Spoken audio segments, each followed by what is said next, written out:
11월 9일 월요일 말씀 묵상 시작하겠습니다. 안녕하십니까? 수원에 있는 좋은누리교회 한승아 목사입니다. 오늘 우리가 함께 살펴볼 본문은 역대하 7장 1절부터 22절까지입니다. 오늘 우리가 살펴볼 역대하 7장은요. 성전 예배 회복에 강조점을 두는 본문 중에 하나입니다. 2장부터 4장이 역대하 2장부터 4장이 솔로몬의 성전 건축에 관한 내용을 다루고 있다면요. 5장부터 7장은 성전 봉헌식에 관한 내용입니다. 5장부터 7장을 좀 더 세분하면요. 5장은 언약궤를 성전으로 옮기는 내용이었고요. 우리가 6장 1절부터 11절은 언약궤를 옮긴 후 이스라엘 백성을 향한 솔로몬의 간증이자 연설이었습니다. 그리고 우리가 이제 토요일과 주일 동안 살펴보지 못했던 6장의 나머지 12절부터 42절이요. 바로 성전에 솔로몬이 드리는 봉헌 기도입니다. 그리고 오늘 본문이 7장은 바로 성전 봉헌 축제와 솔로몬이 드렸던 그 봉헌 기도에 대한 하나님의 응답을 다루고 있습니다. 6장에서 솔로몬이 성전 봉헌 기도를 마치자 오늘 본문 1절을 보면요. 하늘에서 불이 내려와 제물들을 사르고 성전은 하나님의 영광으로 가득 차게 됩니다. 이러한 불이 내려왔다는 것은 하나님의 응답을 상징하는데요. 이러한 하나님의 응답은 솔로몬이 기도한 대로 솔로몬이 완공한 성전이 제사의 장소요, 기도의 장소임을 하나님께서 공개적으로 인정하셨음을 뜻합니다. 더욱이 언약궤를 성전으로 옮겼던 5장에서는요. 성소 안에 있는 제사장들만이 하나님의 영광이 성소에 가득 찬 것을 목격했었죠. 그런데 오늘 본문 3절을 보면요. 오늘은 이스라엘 모든 자손이 하나님의 영광이 성전에 임하는 것을 목격하게 됩니다. 하늘에서 불이 임하고 하나님의 영광이 임하는 것을 목격했다고 여러분 한번 상상해 보십시오. 얼마나 장엄하고 신비하겠습니까? 따라서 당연히 그 앞에 엎드려 경배하게 되지 않겠습니까? 그래서 오늘 모든 이스라엘은 하나님의 선하심과 인자하심을 찬양하며 하나님을 경배하며 무릎 꿇습니다. 이러한 모든 일이 끝난 후에요. 솔로몬은 희생사사를 또 드리는데요. 솔로몬이 여호와께 드린 화목제의 제물은요. 소가 22,000마리고 양이 10만 마리가 되는 엄청난 분량이었습니다. 왜냐하면 여러분 화목제 제물은 제사장뿐만 아니라 모든 백성들이 함께 나눠 먹을 수가 있거든요. 그러니까 하나님께도 어마하게 드릴 뿐만 아니라 오늘이 축제라고 했잖아요. 그러니까 이러한 제사를 드린 후 정말 축제처럼 이런 제사를 드렸던 거죠. 이때 제사장들은 각자의 자리에 서 있었고요. 레위인들은 다윗이 하나님을 찬양하기 위해 만든 여호와의 악기를 가지고 연주했습니다. 이처럼 악기를 동원한 국가적 대축제로 성전 봉헌식을 7일 동안 치른 다음에 다시 7일 동안 초막절 절기를 치렀다고 오늘 본문 8절 9절이 말하고 있습니다. 그러니까 총 14일 동안 이러한 축제와 절기를 지킨 후에요. 솔로몬은 모든 이스라엘 백성을 집으로 돌려보냅니다.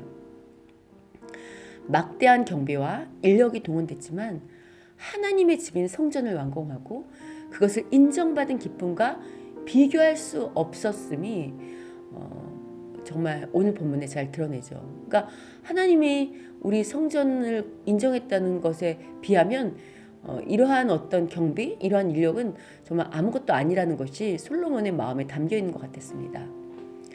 이처럼 하나님을 경배하며 성전 봉헌의 제사와 축제까지 모두 마친 후에요.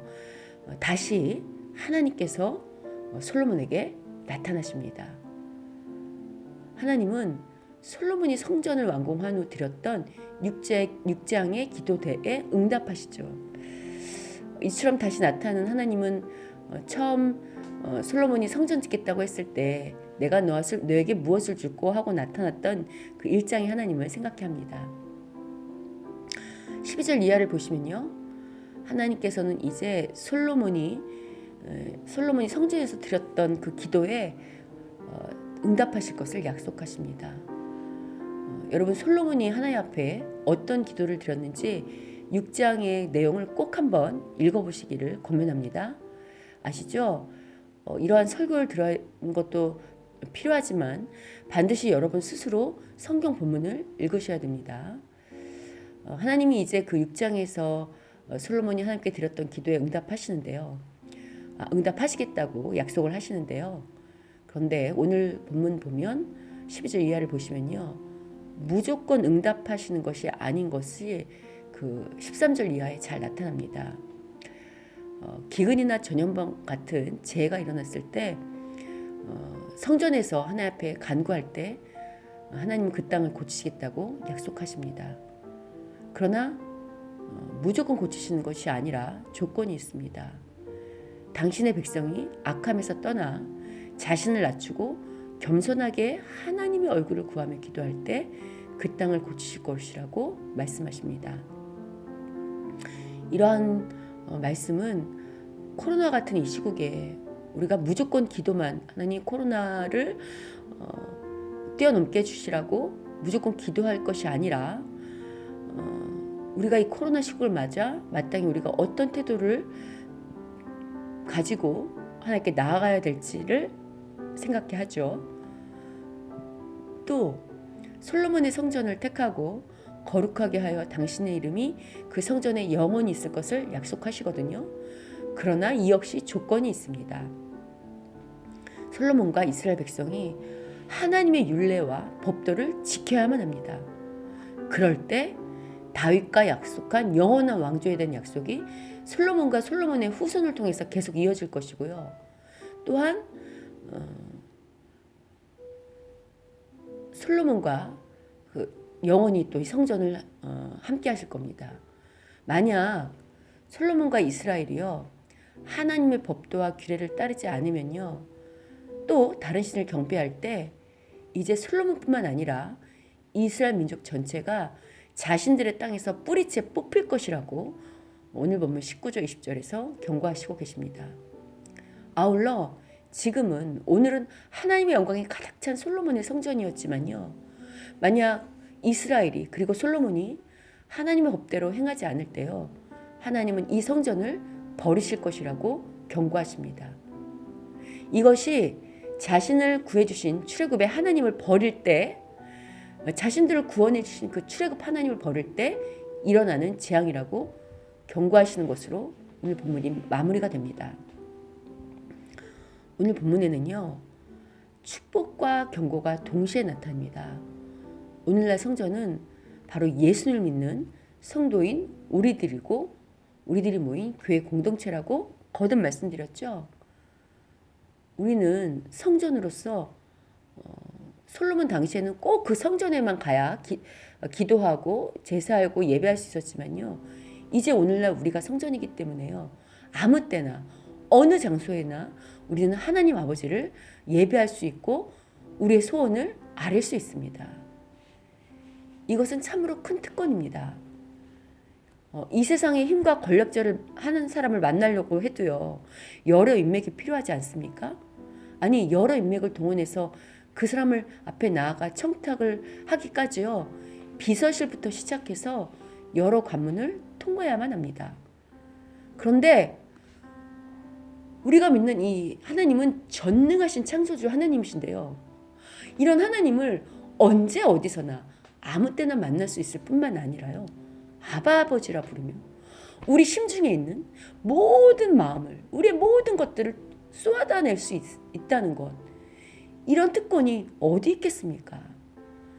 더군다나 우리보다 우리를 더 잘하시는 우리 아버지 되신 하나님은요. 우리가 구한 기도보다 더 크게, 더 깊게, 더 넓게 우리에게 가장 좋은 곳으로 우리의 기도를 뛰어넘어 마치 우리가 구하지 않은 것까지도 응답해 주십니다. 이미 기도를 통해서 이런 하나님의 역사하심을 경험한 분들은요, 제가 지금 하는 이 말에 동의하실 것입니다. 그런데 이처럼 우리의 소원을 아뢰며 그 소원의 응답함을 받아 하나님의 도우심과 인도함을 받는 특권이 저절로 되는 것이 아닙니다. 오늘 본문에 나타난 것처럼 기도보다 더 중요한 것이 있는데요. 바로 우리 삶의 태도입니다. 우리가 삶 속에서 하나님의 법대로 말씀대로 순종할 때요. 그럴 때 성전인 우리와 함께 하시며 기도에 응답하시겠다는 것이 오늘 본문의 하나님 말씀의 핵심입니다. 거듭 강조하지만 우리가 믿는 하나님은요, 거룩하신 하나님이십니다. 우리가 거룩하지 않을 때, 우리가 거룩하지 않은 삶을 사는데 우리와 함께 하실 수는 없습니다. 예전에 어떤 교회 새벽기도에 그 새벽기도에서 가장 오래 기도하시는 권사님 한 분이 계셨습니다. 보통 5시에 새벽기도가 시작되면 대부분 7시면 다들 돌아가는데요. 이 권사님은 그 시간을 훌쩍 뛰어넘어 기도하셨습니다. 담임 목사님은 이 권사님보다 먼저 일어날 수 없어서요. 늘 이 권사님이 가신 다음에 기도를 마치셨는데요. 어느 날 이 목사님이 더 이상 기다릴 수 없어서 먼저 기도를 끝내시고 목욕실로 가셨습니다. 그런데 얼마 지나지 않아 교회 주차장에서 18, 19 하는 쌍욕 소리와 함께 다투는 소리가 들렸습니다. 그런데 그 쌍욕을 하는 목소리가 어디서 많이 듣던 목소리였습니다. 나가보니 아니나 다를까 바로 가장 늦게까지 기도하던 그 권사님이셨습니다. 여러분, 단편적인 이야기지만요. 오늘날 한국의 그리스도인들이 얼마나 종교적인 행위에 머무르며 그것으로 만족하고 있는지를 잘 보여주는 단적인 예입니다. 제가 전에 섬기던 교회에서도요. 새벽 기도를 빠지지 않고 열심히 하는 장로님 부부가 있었습니다. 그런데 기도는 참 많이 하는데요. 이분들이 예배에 참석하기만 하면 졸고요.